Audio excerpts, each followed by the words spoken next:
Good morning. My name is Becky Metcalfe, and on behalf of Design Centre Chelsea Harbour, a very warm welcome to Conversations in Craft, our brilliant talk series curated by Grant Gibson as part of our ARTEFACT show. First, a little bit of housekeeping because we're recording the session. If I could ask you to turn your phone off, that would be brilliant. Well, today's talk, Material Lives, is aptly titled because we have got some brilliant people who are, of course, involved with materials and making. And we're absolutely thrilled to have Sean Sutcliffe here, who's the co-founder of Benchmark, Richard McKevitz, who's an hand embroiderer, and Juliet Bigley, of course, who's an artist and metalsmith. Who better to speak to them than Grant Gibson, writer, podcaster. I'm sure, like us, you're a big fan of his Material Matters podcast, which is gaining more and more followers every minute. Absolutely nobody's nodding. No. I don't want to disturb you. Just like at least one person to go, oh yeah. I think we should give them a very warm welcome. Thank you very much, Becky. I'm never sure, when you've been introduced, what I'm supposed to do then, do another introduction, which I'm not going to do. But what we have is essentially, this is called Material Lives. We have 3 very talented designers, makers, artists. Each of them is intimately involved with a different material. So we have Richard, who is a wonderful embroiderer and who is on the latest episode of Material Matters, yes, which you all know about now. Download. We have Juliet Bigley, who's a metalsmith and artist and sculptor. And to my left, we have Sean Sutcliffe, who's the co-founder of Benchmark and makes beautifully designed and made timber furniture. What I'm going to do is I'm going to ask the 3 of them just to quickly introduce themselves and their practice. Then we will set about having a bit of a chat to discover similarities and differences, how they got involved in their materials, and how that material kind of has informed not only their practice, but also, hopefully, intimately, their lives. So, Richard, should we kick off with you? Yeah. Just a couple of minutes just to let people know who you are and what it is you do.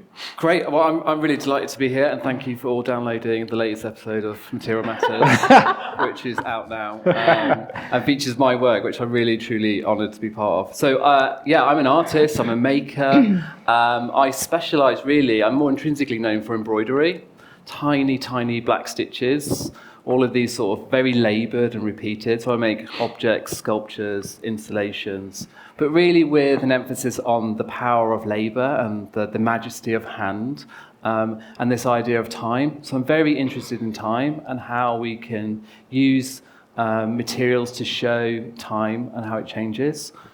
So lots of simple stitches. So I'm very sort of known for this stitch called seeding stitch. I was very influenced by 16th century embroidery, blackwork embroidery, a chance encounter. And so, I've been sort of working for about 20 years with this very slow process. It's a slow process which teaches you really about patience. So I make very minimal work. You can see on the screen, objects, things that I like to draw within space, but everything is really fundamentally about making and making by hand, and this investment of time through process. Very good. Thank you, Richard. Juliet, you're up next. I am a metalsmith sculptor. I work in sheet metal, making pieces that are abstract and geometric. I came to making quite late. I trained originally as a classical musician, then worked in healthcare, so I didn't really come to making until my 30s. And it rocked my world because I discovered a completely different way of thinking that had to do with a relationship between you and a piece of material. And so what my work does really is explores that relationship and how relationship to the kind of material world around us shapes who we are and how we live in the world. Materials will come onto this, but within the metal world, I work across the range of metals, so copper, brass, gilding metal, aluminium, precious metals like silver, steel, and they all have very, very, very different ways of being. And learning to kind of work and dialogue and interact with those things is at the heart of what I do, both as a maker, but then also in kind of what I try to learn through my making, which is really how we negotiate our place in the world. I think I'll leave it there. Yeah, and very, very then we good. can chat. Yeah, there's quite a bit to pick up on that. Sean, follow that. Mine's a simpler story. I'm a lifelong woodworker. I think I started very young, unlike Juliet. I probably started my woodworking career at 17, and I've been a woodworker ever since. I was lucky enough to have a chance encounter with Terence Conran when I was a student of woodworking, and I set up business with him some 40 years ago. And sadly, I now run it without him. But at least we're still running it, and it's now, it's gone from being originally a one-man workshop to now it's a sort of 50-man workshop. But my relationship with wood is undinted from when I was still 17. I kind of, probably when I die and they take my body to pieces, they will find my heart is made of wood. Well, I certainly dance like a piece of wood. Yeah, I'm just quite intrigued. You're anticipating your own autopsy, which is. I always think, I have the heart of a woodworker. Yeah. Maybe I've got a wooden heart. But let's talk. Obviously, this is about materials, and maybe in the first instance, Richard, I'm going to turn to you first. Textiles, embroidery in particular. I think it's. We're going to talk a bit about gender. Yeah, I hope that you don't mind, because there is a gender thing around this. Yeah. Rightly or wrongly. Wrongly, but unusual choice. Yeah, I think I grew up not thinking that I would be an embroiderer. So I studied embroidery, but it was a very late bloom into it, and so I'd never really decided. I wasn't a 5-year-old sat there sewing with my mom or my grandma. There was no history of craft making in my family. Well, you came from a mining background, right? Yeah, there's a craft of mining, and of labour, absolutely, of handwork, of manual labour just to survive. But for embroidery, there was no sort of connection there. And it was really a chance encounter. I love drawing, and so for me, there's always this straight route from seeing the black thread as a black ink line. And so that was my route into stitching. But I definitely get the sort of preconceptions with embroidery as being very gendered, and it still is. I teach at the Royal College of Art. There's no men on the course, and sometimes there's only one on the course. And that's been the story for the past 20 years. So it comes with a lot of baggage, I would say, especially in the Western world. It's still very gendered. There's a really beautiful book called Queering the Subversive Stitch, where it talks about the spectacle of a man sewing actually it jars with the idea of what a man should be doing right now, and the atypical stereotype of how men should behave with materials. I sort of had that for 20 years. It's my favourite and least favourite question all the time. Sorry about gender, but it's so crucial to my story. And I think when I studied embroidery as a sort of chance encounter, there was 3 men on the course, which was the highest number ever. And so the moment I did embroidery, everyone started to question my sexuality and questions that I'd never had before. We're going very deep already with this stuff, but it's the sort of thing that people get all the time. Is they see embroidery and they see femininity and they see, So I think I am sort of pushing against that sort of stereotype of what a man should do. But I think that's changed it's very loose in the last 10 years, I think. Did it bother you being in a minority in that situation? No, I think I sort of liked it a little bit. There was a comfort, in being, a handful of guys within. I felt more comfortable within the setting. I grew up with this estate. It was very male. It was like the lads of the 90s, and I was still trying to find myself. And I felt comfort in being a space where I sort of felt a little bit protected, and dare I say, I don't want to say mothered, but I did feel like it was a safe space for me to discover myself. So I love embroidery, but also it was just a chance to sort of escape this world that I'd come from as well. Yeah. I'm sorry to get quite deep quite early on in the conversation, but I know your father in particular died when you were quite young. Yeah. But you're coming from a mining stock, because you've had generations of miners coming through the family. You took a real right turn. Pretty diverse. Yeah, it is. Mining to embroidery is a step to the side. And so I'm interested in what they made of what you were doing. Yeah, obviously, I didn't do embroidery until I was 21, so my dad never saw that part of my career at all. I was still very good at art and drawing, so he was very sort of encouraging with that, but not so much. He was more interested in me just getting a job.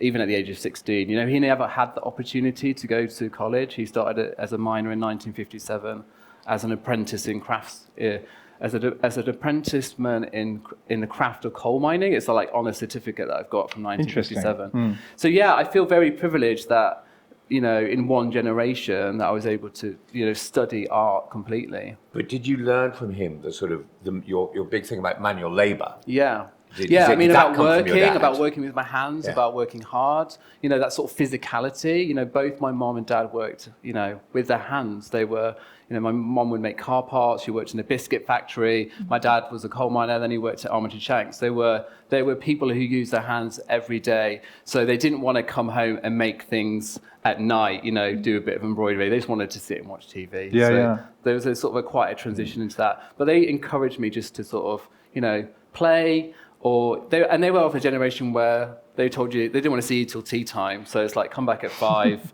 and then we'll have dinner, and then you can go away again. So I was left to my own devices, really. Yeah.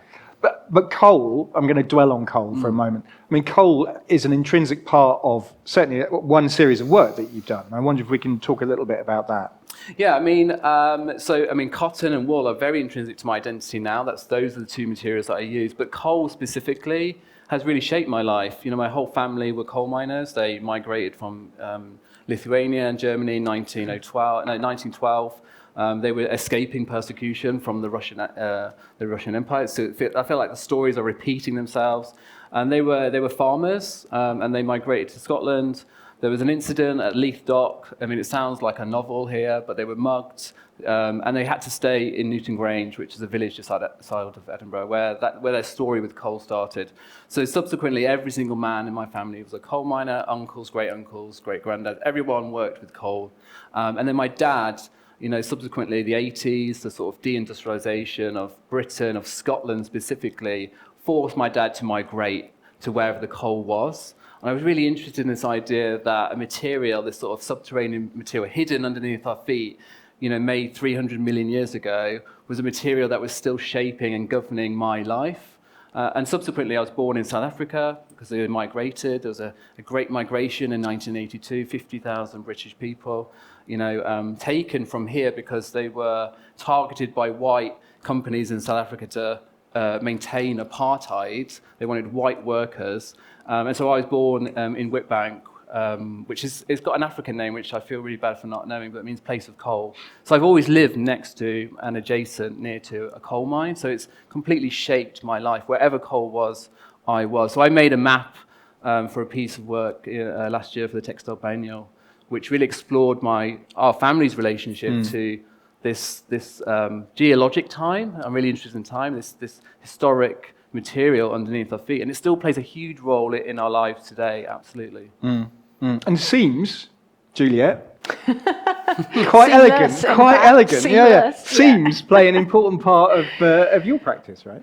Meeting points, touching points, what happens on the edge, all of those, play a strong role, because I think it's at those kind of liminal spaces, the points where you're transitioning from one thing to another, be that material, be that form, be that kind of materiality to shadow, all of those intersects the places where interesting things happen. You see them in fairy stories, in myth, in everything happens at those in-between points. I mean, can we talk about your background, which is really intriguing, because you're like often I talk to people who making might be their second career, but you're like a third career. Yeah. Wow, and you're so young. Third time lucky, I know. So English lit. So I studied, I grew up in a family of classical musicians, so music was a huge part of my life growing up, a huge part. Your dad played the viola, right? No, both my parents were viola players, actually. I was a violinist and then latterly a singer. But story was also a very big part. So I studied literature originally, then trained as a musician, realised pretty quickly that it really wasn't what I wanted to do. Why? Lots of reasons, lots and lots of reasons. But I think that fundamentally music is about interpretation, whereas making is about generation. I think we can kind of distill all of that probably down to those two things.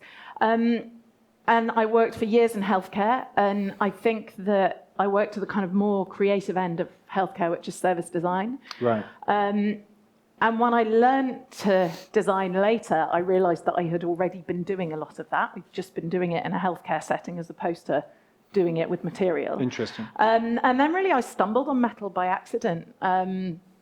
I ended up doing a jewellery short course, and I'm truly one of the world's worst jewellers. That's interesting. I mean, just appallingly bad. It's the scale, it's fiddly, and I can't do it. Could you not just reduce the size of the sculptures you make? No, Yeah. you can't do it. It doesn't work. Why not? I don't know. Okay.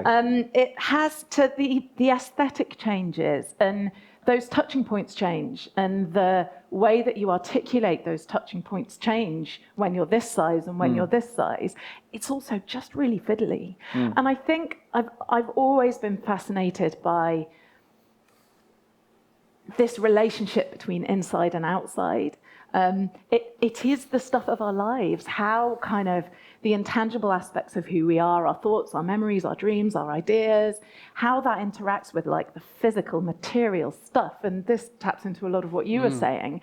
That is what our life is made of, but we don't understand it. We don't have a framework. It doesn't matter what you draw on, whether you draw on philosophy or theology or myth or any of these, we don't have an explanation for it. But if you think about making, that's exactly what you're doing. You have an idea, you have material, you put those two things together. So it's like we've got a kind of microcosm of this thing that has always fascinated me. And as I say, I stumbled on a jewellery making course, and through that I heard that people made objects out of metal, and I thought that is what I want to do. And it went from there, really. Because objects colour our lives. If you think, the example I tend to use of this is that almost everybody has a particular cup that they have their first hot drink out of in the morning. There's nothing different about that cup. It doesn't have any physical qualities that are any different from any other cup in the cupboard. But you try and give them a different cup and they won't be happy, because objects mediate our relationship to the world. They mediate how we shape it. They mediate how we communicate who we are. They provide props and they provide memory storage. That's what inherited objects are about. That's what souvenirs you bring back from holidays are.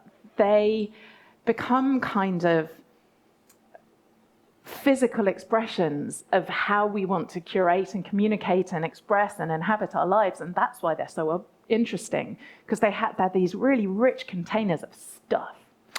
But writing still plays a key part in what it is you do. There's a nice quote. I'm going to quote you before you jump in. Dangerous. But it says that you describe your sculptures as being punctuation marks in an ongoing dialogue between thinking, writing, and making, rather than conclusions in themselves. Yeah.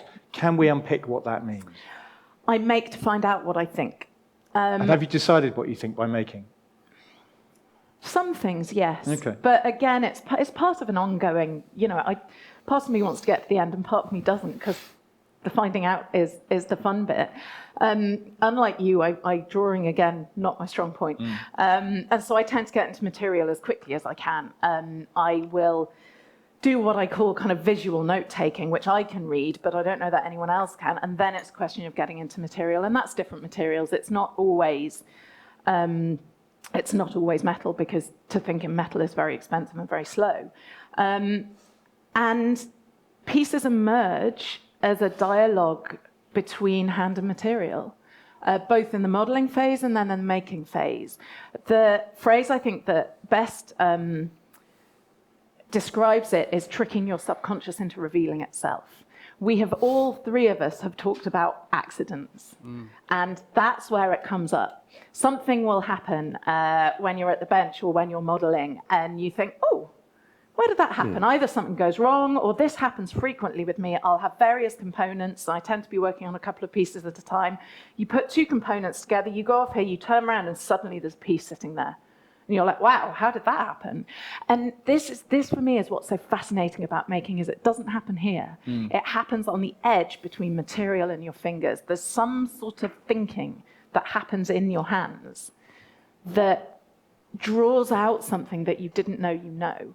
And so the way that I understand what I've made is, when I photograph my work after I've made it, is I analyze the photograph like I would analyze someone else's work, that then feeds back into the kind of research I do and the thinking I do. And slowly a narrative emerges. Interesting. I remember listening to Jennifer Lee, the award-winning ceramicist, who was talking about a very similar thing, that she would sketch her pots after she made them and then learn from that pot, which I think is really intriguing. Sean, I'm going to turn to you now. You've been sitting there very patiently. Thank you very much. I mean, well, I'm quite intrigued at how much of what has been discussed you recognise, because the world you inhabit is slightly different. I think Richard and Juliet occupy the kind of craft art side of the market. You're in the craft design, somewhere between craft and industry, I guess. I would say it's a craft industry. Yeah. Absolutely. Firmly industry. Do you recognise what these people have been talking about? Absolutely. And I'm kind of always interested in people's hands. Extraordinary hands. Thank you. Wow. There we go. And now I'm really self-conscious. Not coal miners' hands, I have to say. No, embroiderer hands. I'm really interested, Juliet, in what you say about the intelligence of the fingertips. And I do think that as craftsmen, we build a sufficient relationship with our tools and our materials that, to me, the transition between a maker and a craftsman is the point at which your consciousness goes from your mind to your fingertips. And actually beyond your fingertips into your tool. It really goes to the tip of your tool. So it goes, you stop thinking with, I'm going to do this, I'm going to do this, I'm going to do this. And actually, it's just the end of your tool is where your consciousness is. And so I do think that that's a really critical aspect of what we all do with our hands and, the interaction. But I'm also really interested, and I'm going to introduce you to somebody, a Swiss guy, who's a neuroscientist who works on the relationship between neuroscience and craft and biophilia and materials. And he can explain better than anybody in the world I know why we react the way we do to materials, the materials we use. And certainly in the case of natural materials, all the reaction to it comes from the limbic part of your brain. Your brain's built of 3 bits, your neocortex, the big intelligent bit, your limbic brain, which is very small and in here, and then the reptilian brain, which is tiny and the oldest bit. But all your emotional responses come from your limbic brain. And what he does is he wires you up, and then he exposes you all sorts of different sensory things. And it might be touching this. You don't see the screen, obviously. It might be touching this. And he then will show you where all the reaction took place. And everything which you react with that is to do with natural materials, natural imagery, all happens in this one tiny part of your brain, and that's what entirely controls your emotions. And so it's I find it really fascinating that this. So you were wired up, Sean? Yeah. Interesting. I'd quite like to have seen that. But I don't think that my reactions would have been very different to anybody else's, because this is stuff that is hundreds of thousands of years old in our brains. This is old stuff. And obviously my relationship is with wood, and I've had a love affair with wood from a very young age. I remember at the age, probably I was 7 years old, and I found a pound note underneath our garden hedge.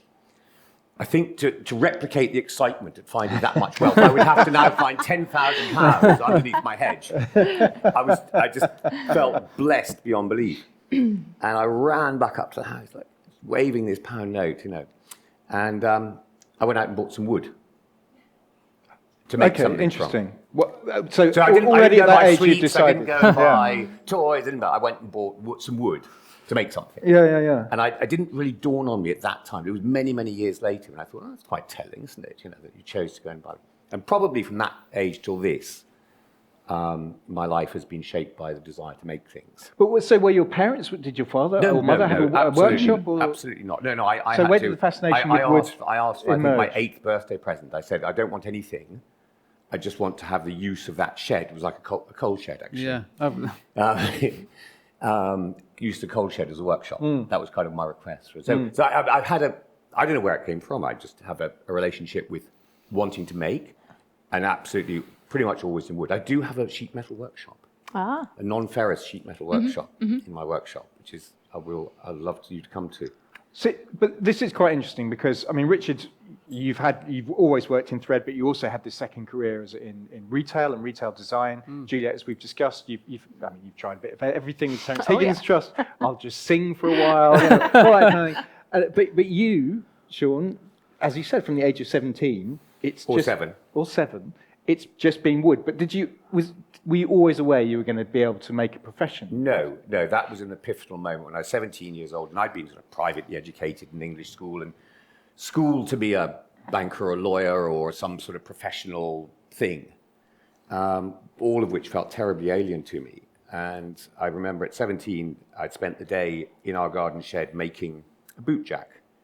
And I sat down with my mum in the evening and I said, holding this boot jack, which I still have to this day, I said, that's the happiest day I can remember. And my mum said, darling, have you ever thought about doing this for a living? And in that moment, I could remember where everything was in the room.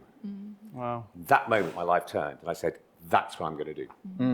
And you went to Parnham. I did. I mean, can I ask, in case, are people aware of Parnham in this audience? A couple of nods. I mean, it was a school founded by John Makepeace that was creating, it was a furniture design school, primarily completely in timber, I imagine. It sounded, pretty much. It's quite an expensive little venture. I think the fees were as high as Eton at the time. Well, when I was there, and that was in the 70s, mid to late 70s, it was £5,000. And I had to, in order to afford to go there, I came to London and started a little woodwork business in London. Kind of appalling when I think now the things I made. But at the moment I'd saved enough money. It took me 2.5 years or something. The moment I'd saved enough money, I scooted off down to go and study. But it was kind of monastic. Very almost. monastic. So yes. what did you get up to? 20 students, working day in the workshop from 8 a.m. till 5 p.m. Bit of playtime, bit of dinner, and then back into lectures or back into the workshop. That's what you did. You lived, breathed, and talked. But that's the only way you learn to make. And I think that there's something really interesting in this to talk about the consciousness going to the end of the tool. You can only do that when you have the skill. Skill is a prerequisite. You can't be tripping yourself up on getting things wrong.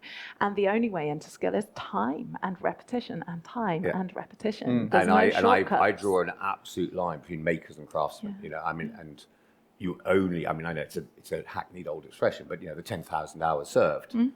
Is when you start to actually be a craftsman. And I was fascinated by your story because this passing of time and the expression of time in your work is really interesting. I also am fascinated by every time I have a piece of wood.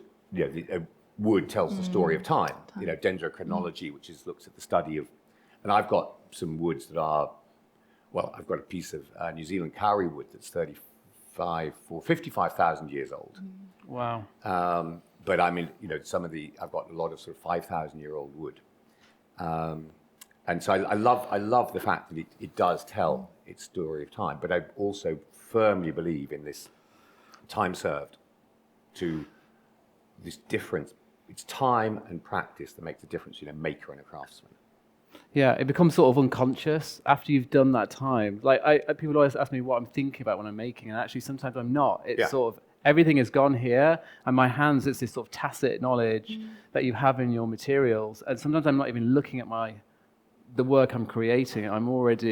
My hands are already thinking. My job's a bit different. If I don't you need to look. At blades. Like I might prick my finger. You might prick your finger, but I don't know if you remember the Kenny Everett character. Soaring his Constantly fingers. Low risk. pouring out.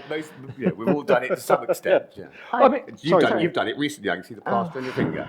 I'm sort of I think I sit somewhere in between the two, and this ties in to what you were saying about the limbic system, that I find that there are two parts of my brain. There's the very chattery part, and then there's the part that's really good at listening. And to make well, I have to distract the chattery part and focus on the bit that will listen to the material. And the best way for me to do that is spoken word. It takes this bit off, and then I can kind of focus and make. So it's sort of halfway in between. So I'm interested in that both you two are very much your own businesses. You're not employing anybody else. Was it always your ambition to have a factory or a workshop full of makers? Absolutely not. You know, my original ambition was to be, you know, sort of my vision at 17-year-old me. My vision was a lone craftsman whittling wood somewhere. Because this is a dilemma a lot of makers have. It How then you becomes upscale quite them. difficult. You know, you start in the workshop and you do something, and then there's not enough of me to do the amount of it I want. So then you bring somebody else in, and so it carries on. And the evolution, I say, you know, it's a 50-man workshop now, but that's over 40 years. So we take 2 apprentices every year, and I've taken 2 apprentices every year for the last 35 years. And 3/4 of all my workshops made up of people who came at, you know, 15 or 16 into my workshop. And, you know, I've got one guy who's been there 36 years, you know. So it wasn't an intention to sort of build a business. I've never been driven by the sort of financial reward aspect of it at all. It's just the fact there's not enough of me to do the things that But presumably when you we met get asked to do. when you met Sir Terence Conran, He wasn't Sir Terence Conran then, but yes. all right, when you met Terence Conran, presumably he wasn't saying, "I just want you to make stuff, Sean." Presumably he I had the remember notion that one you of were the very going first questions he asked me. He said, "Can you imagine us having a factory?" And I said, "I can imagine it, but it's a long way from now, you know, kind of thing. Let me get my head around and starting a little workshop." But we just started in a very small, modest space to begin with. Well, how did the relationship between you and Sir Terence or Terence, Terence, depending yeah. on what Terence? How did that start? It was, I mean, he's strange. One thing he's always been rather extraordinary at was just sort of picking people up that he saw something in. I don't know what, but so we met literally a chance encounter. He came to do a lecture at Parnham. We sat opposite each other by chance, and at the end of the meal, he said, "What are you doing when you leave?" I said, "I'm going to go start a workshop somewhere." And he said, "Well, look, why don't you come and see me? Because I've just moved out of the old Habitat headquarters building, which is just a stable block by his house." What do you think he saw in you? I think he saw enthusiasm more than anything. I mean, I think, you know, he had an expression. He said, "A little enthusiasm goes a very long way." And I think if he loved anything in people, he loved enthusiasm. And I think that's what he saw. And then he had this extraordinary thing. I mean, it's no wonder he got through quite so many wives, because he always put his work life first. You know, he so I came to start his workshop. He said, "Oh, well, come and live in the house." No consultation with his wife, you know.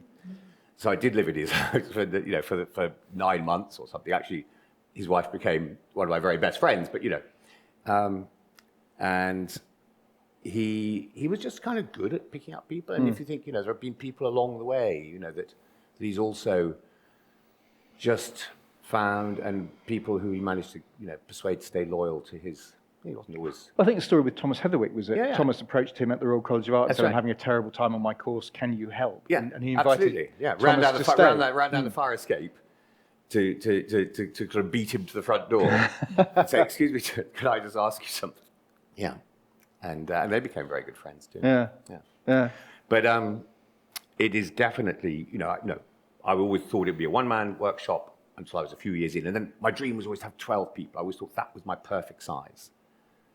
And then you get to 12, and then you still need, you know, there's just not enough of you with 12. And it's not been a growth ambition. It's just we've needed more people to do the things we had to do. I mean, what skills do you need to go from maker, obviously obsessed with the material, into owning a company with more than 50 people? Well, other than sort of energy and determination, I think that you need to have sort of some sense of your route to market.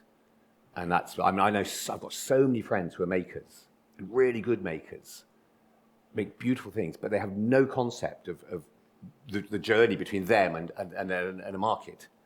And So I'm going to turn back to you guys.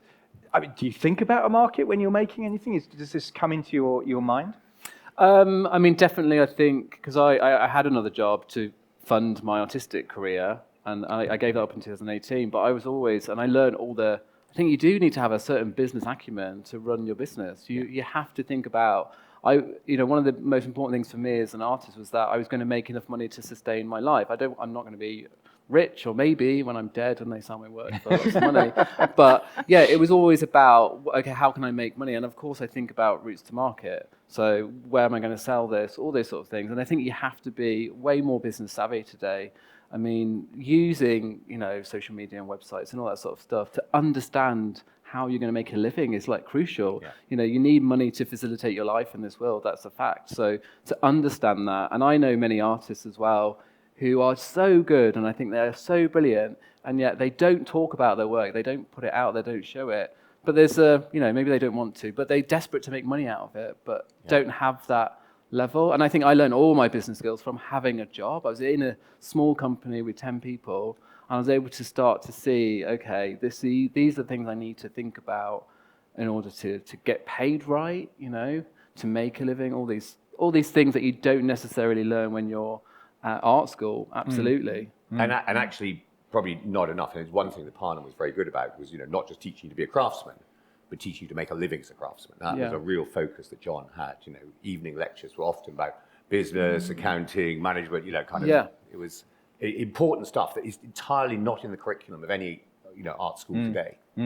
I mean, Juliet, you're here. Juliet is downstairs, everybody. You should go and visit her work when you leave this room. So, yeah, plug.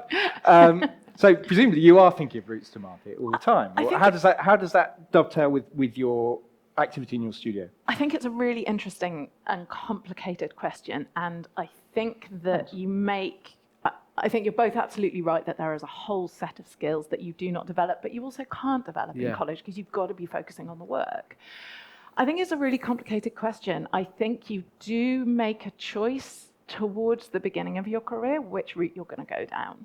Whether you are sticking with your work and what you want to make, in which case chances are you're going to have to supplement with something, or whether you're making for market and you're going down that more commercial route. Neither is better than the other, neither is right, it's which one you want. They both have problems, it's which set of problems you prefer. I think it fundamentally comes down to that. It's immensely complex, and I think it's incredibly difficult, and I have huge reservations about social media for our kind of work, because our kind of work is about material, it's about touch, it's about and mediated through bodily relations. And you simply cannot get that in 2D. It doesn't matter how good your photography is.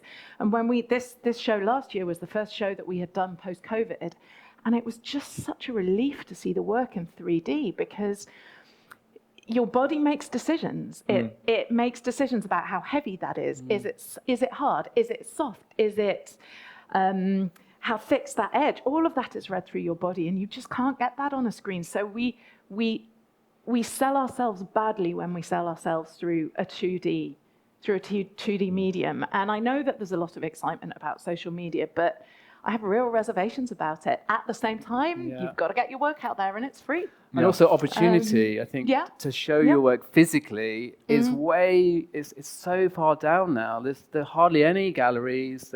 Things cost a lot of money, price per square meter. As an individual artist, there's no way you can compete with that sort of level. So, if you want to show your work, the first step is the route to market for many people. But so I was looking at your work online on the train coming up, and I just longed to touch it. Yeah. I just need to touch that to understand it. I can look at all the images that you have online, but I cannot understand your work unless I touch it and feel it. It is about being. My work is very quiet, and and you have to be present to see it because. But you can't touch it. If you go to Richard's got a show on at the moment at the Craft Study Centre in Farnham. Plug. Okay. But you can't go. You can't touch it. Touching is for me. Okay, that's my bit of the work. But to be present in the work will reveal. Just the size of it. I mean, it's so tiny. Scaled something. I have no idea. Your cubes. I have no idea. I don't know whether they're this big or they're this big. I mean, the size of the hand. It all relates to the size of my hand and the making. Okay. Yeah. I think that there's a parallel to be drawn actually with the experience when everyone went on Zoom in the pandemic and how utterly unsatisfying that was for everybody because you miss, so much of this kind of interaction that you do through gesture and facial expression, and I think it's very much the same thing with objects. It's very much the same thing. We need people to build relationships There were things with that worked objects, and you perfectly do that on well, and there was a purpose. lot that didn't. I'm really, because I'm lacking in professionalism this morning, it's the first talk, I'm not in the rhythm, I've just got out of my sick bed recently. I'm really keen to get you involved. If you have any questions, we've got 5 minutes for questions. If anybody's got a question, please feel free to ask it. We've got a roaming mic coming. I see a hand at the back. Do tell us who you are and what you do. That would be great as well, please. Rebecca de Quinn, Royal College of Art. I wanted to ask Richard about the cube. Sean mentioned the cube, and you just said that they're about the size of your hand. But what is the significance of the cube beyond that? Can you talk about that, Richard? Just before you do, Richard, if the microphone isn't working from here, I don't know if everybody could catch that. It's the significance of the cubes, anyway. Yeah. I'm sure it did, because it came from the back, and we're actually the last people to hear it. So, Richard, the significance of the cubes. Thank you very much. Yeah, I mean, I've always been really interested in making objects. I love objects, and I like the idea of holding something physical in my hand. So there's a need there, but there was something. I find the sort of the cube or a circle. There's something comforting about that, and something controlling. So it relates to the idea of the grid and this idea of rationalizing a space and turning something from two-dimensional to three-dimensional.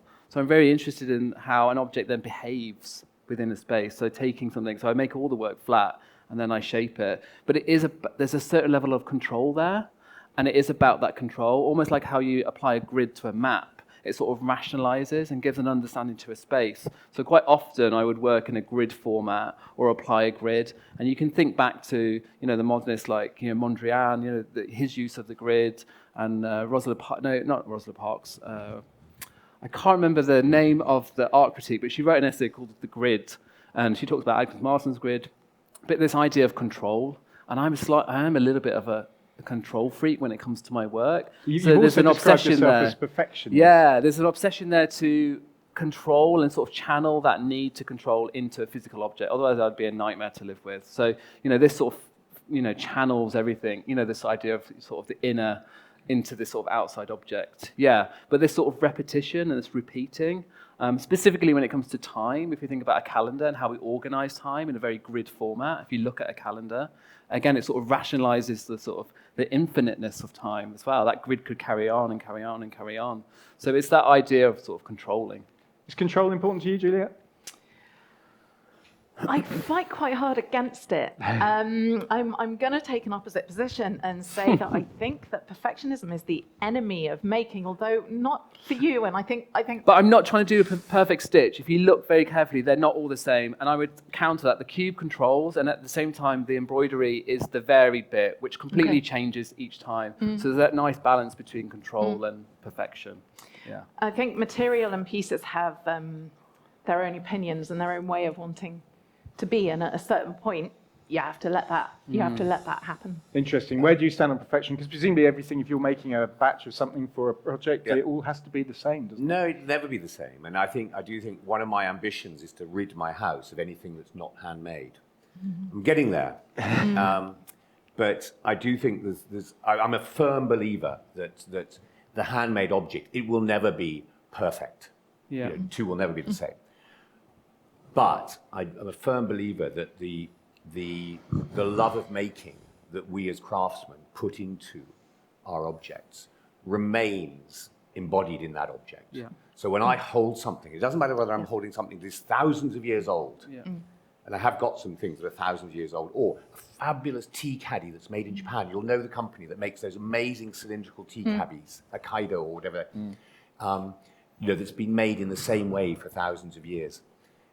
When you hold it in your hand, I feel a really direct connection to the maker, and that only comes about through the sort of imperfection of craft. Yeah. Absolutely. Time for another question. Do I have any takers? Oh, go on. Indulge me. Okay, there we go. Good. We've gone from the back to the front. Right, I have to declare an interest here. I am Mr. Juliet Bigley.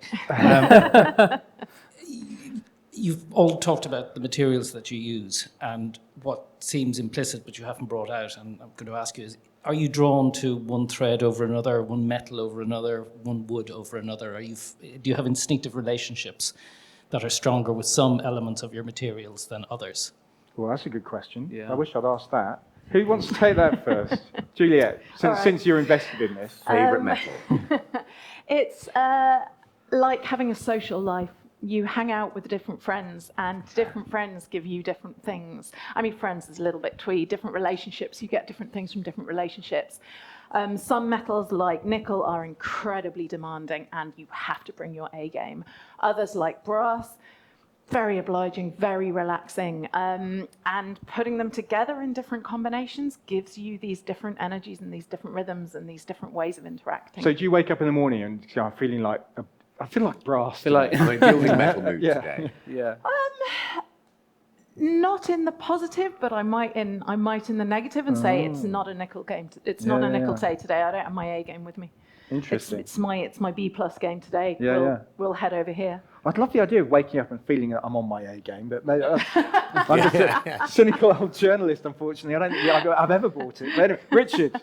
Yeah, well, I think my social life looks really dull there because I use wool and I use this black cotton all the time. I've only got 2 friends. 2 friends, only 2 friends. But I think actually, for me, it's the endless possibility of this combination of materials. And as I said, it's never the same. I can't repeat what I'm making. So when I'm sitting with a piece of work, I'm never trying to replicate what I've made before. So it is this kind of endless expression. And I really like the idea of this transference, this gesture of my body into the canvas. So as much as people say, oh, can I have this again? It will never, ever be. It's a specific moment in time. And so, I love the comfort of those 2 materials and then taking them on this sort of endless journey for me, yeah. The sort of the security of knowing that they'll perform in a specific way, but with slight variations, of course, over time, yeah. Favourite types of wood? Simple, one-word answer. Why is Sycamore. that? There you go. I love it. It's a sort of humble wood. It's the wood of kitchens and kitchenware. It's got a really beautifully tight grain. I suppose the reason I know that, because when you asked the question, I thought, okay, what do I make when I'm making things for myself? I reach for sycamore. So my own table that we eat at is made of sycamore, and particularly rippled sycamore, which is like what the backs of violins are made of. You will know. That's that sort of ripple. You get 3-dimensional ripple. But yeah, sycamore it's a humble wood, beautiful to touch. I mean, when you look at using different timbers, there are various things you have to think about. I guess fashion seems to be one. Yes, fashion is Sustainability is another. Sustainability is key, but I mean, we have a baseline here. We will only use sustainably sourced timber. Yeah. We only use certified sustainably sourced timbers. So that's a kind of absolute baseline beyond which we will not tread.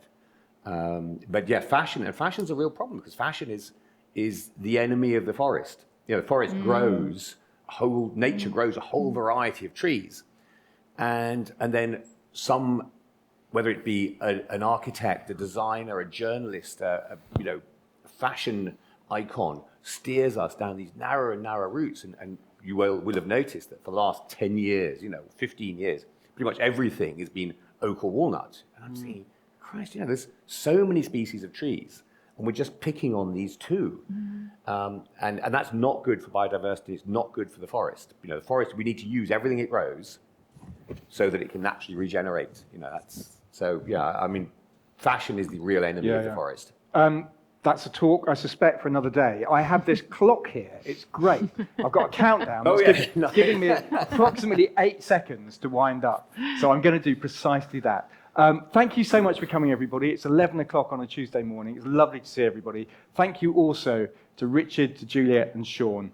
That's it. My name's Grant Gibson. I have a podcast that nobody's listened to in the audience, but hopefully now you'll leave and you'll go, blimey, on the way home, that's what I've got to do. Thank you all so much for coming. Yeah, and you'll hear Richard. More of and me. Sean's More on of there too. me. Thank you very much. Adding to our thanks, gosh, thank you, Richard. Thank you, Sean. Thank you, Juliet. We have been absolutely honoured to hear about your relationship with wood and thread and metal, and learn how your lives have been shaped with making. Now, Sean told us to look at a maker's hands. How interesting was that? But we also talked about so many other things. Time, conscious and unconscious. We talked about passion, serendipity, perfection and imperfection, storytelling. Crikey, so much goes into your work. It's been an absolute revelation. Thank you, Grant, for looking after us this morning. As Grant said, Juliet's work is here on the mixed metal stand, so please do enjoy what ARTEFACT has in the galleries. And there's also a programme. But in the meantime, let's give everybody a very big clap. Well done, everyone. Thank you very Thanks. much. Thank you very much. It was great. It was great.